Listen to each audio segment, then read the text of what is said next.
అడుగడుగున పోలీసులు ఉన్నారు. బోనాలకు కానివ్వండి, శివశక్తులకు కానివ్వండి, అసలు ఎలాంటి ప్రియారిటీ లేదు, చాలా ఇబ్బంది పడుతున్నాం అంటున్నారు. ఇది నిజమేనా? అంటే పోలీస్ సిబ్బందితోని మా శివశక్తుల కమిటీ ఏదైతే ఉందో అది ముందే మాట్లాడడం వల్ల మాకు ఏదైతే పేరు ప్రతిష్టలు ఉన్నాయో వాళ్ళ వరకైతే పాసెస్ ఇచ్చారు. కొంతమందికి అయితే ఇబ్బంది జరుగుతున్నప్పటికీ కూడా మా యొక్క బోనాలు చాలా వెయిట్ ఉంటాయి కదండి.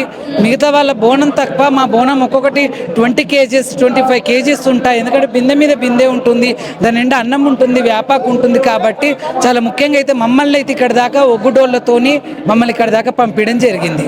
ఎట్లున్నాయి ఏర్పాట్లు, ఎట్లున్నాయండి గతంతో పోల్చుకుంటే ఇప్పుడు? గతంతో పోల్చుకుంటే ఇప్పుడు ఏర్పాట్లు బాగానే ఉన్నాయమ్మా.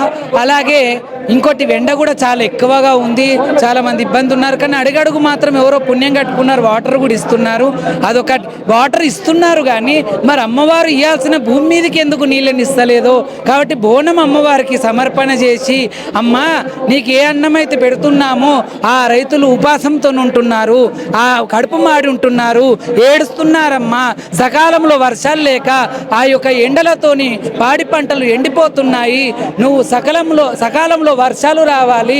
నువ్వు ఇప్పుడు కూడా మొగలవుతుంది. మన అమ్మ వేడుకుంటుంటేనే మనకు వానొచ్చే రకంగా కూడా మొగులు మారింది. కాబట్టి అమ్మవారు ఆమె కటాక్షంతో కుండపోత వాన కురిసి చెరువులు కుంటలు నిండి రైతుల పంటలు మంచి చేతికొచ్చి పాడి పంటలు సల్లంగా ఉండి పిల్ల జలలు సల్లంగా ఉండాలని నేను అమ్మవారికి నైవేద్యం పెట్టేటప్పుడు మనసు నిండా అదే కోరుకొని పెట్టడం జరిగిందమ్మా. తెలంగాణ అంటే బోనం అని అందరికీ తెలుసు, కానీ ఇప్పుడు వచ్చే జనరేషన్ కొత్తగా ఉండే ఎవరైతే ఉంటారో వాళ్ళకి బోనం అంటే ఏంటో తెలియని రీతిలో కూడా మర్చిపోయే పరిస్థితి వస్తుంది. అలాంటి వాళ్ళకి ఏం చెప్తారు ఒక మాటలో, యువతకు కానివ్వండి? ఇదంతా చేయాలి. ముఖ్యంగా మనకు జన్మనిచ్చిండ్రో కానీ భూమి మీద బతకడానికి 100 ఏళ్ళ అవసు.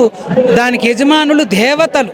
మనం నిండుగా ఉండడానికి, ఆయురారోగ్యాలతో ఉండడానికి, అష్టైశ్వర్యాలతో ఉండడానికి, పాడి పంటలు మంచిగా ఉండడానికి, సరిగ్గా మన పిల్లలు మంచి చదువుకోవడానికి, వాళ్ళకి మంచి భవిష్యత్తు రావాలి అంటే 365 రోజులు మనకు అన్నం పెట్టే అమ్మకి ఒక పూట భోజనం పెట్టే అదృష్టం వచ్చినందుకు ప్రతి ఒక్కరు బోనం చేయాలి. ప్రతి ఒక్కరు అమ్మ అనుగ్రహానికి పాత్రులు కావాలని కోరుకుంటున్నాను. మీరు ఎట్లా చేస్తారమ్మా బోనం? అంటే ఒక్కొక్కరు ఒక్కొక్క రకంగా చేస్తారు కదా, మీరు ఎలా తయారు చేస్తారు? అమ్మ 30 సంవత్సరాలుగా బోనం తీసుకురావడం జరుగుతుంది. కొందరు బోనములో తెల్లన్నము, పెరుగు, బెల్లం వేసి బోనం అంటారు. కానీ వచ్చే గెస్ట్కి చాలా రకాల నైవేద్యాలు వండుతారు. దాదాపు ఒక 10-15 9 వంటకాలు ఉంటాయి బంధుమిత్రులకి. కానీ అమ్మవారు అన్నవరకు తెల్లన్నం, పెరుగు, బెల్లము కేసి అది బోనం అంటే నాకెందుకు అట్లా ఇష్టం అనిపించేది. కాబట్టి నేను చేసేది ఏంటంటే ఆవు దగ్గరికి వెళ్ళి ఆవుకు ఏదైనా పండ్లు పొలములు కానీ లేకపోతే ఏదైనా ఆకురగాయలు తినిపించి ఆవు పాలు తెచ్చి, ఆవు పాలు కొద్దిగా బోనం శుభకార్యక్రమమే కదా బోనాల పండుగ, అందుకే పొయ్యి మీద పాలు కొన్ని పొంగించి అదే పాలల్లో పరమాన్నం వండి, అలాగే పచ్చన్నము, తోటకూర, కోయిగూర, అలాగే పెరుగు, బెల్లము, పచ్చిపులుసు పోసి పెట్టకుండా పచ్చిపులుసు, పోసి పెట్టకుండా ఆకుకూర, బూరెలు, పూరీలు ఇవన్నీ చేస్తే మంచిగా అవన్నీ పెడతా ఉంటే కడుపు నిండినట్టు అనిపిస్తుంది. అరే మా అమ్మకు కూడా ఇంత కష్టపడ్డా, అమ్మ ఎంతో కష్టపడి మనని కాపాడుతూ ఉంది.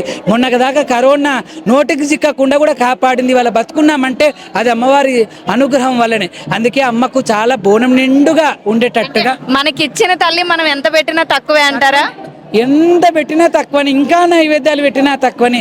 ఆమె ఇచ్చింది ఆమెకు పెట్టడం కాదు, స్వచ్ఛమైనటువంటి ప్రేమ, నిజమైన భక్తితో చేస్తే అమ్మకు అదే చాలు. కానీ బోనాలు మంచిగా చేయాలా, చెయ్యని వాళ్ళు కూడా చెయ్యాలా. ఈ పండుగ అందరూ చేసుకుంటే సర్వరోగ నివారణి బోనాల పండుగ అని తెలియజేస్తున్నా.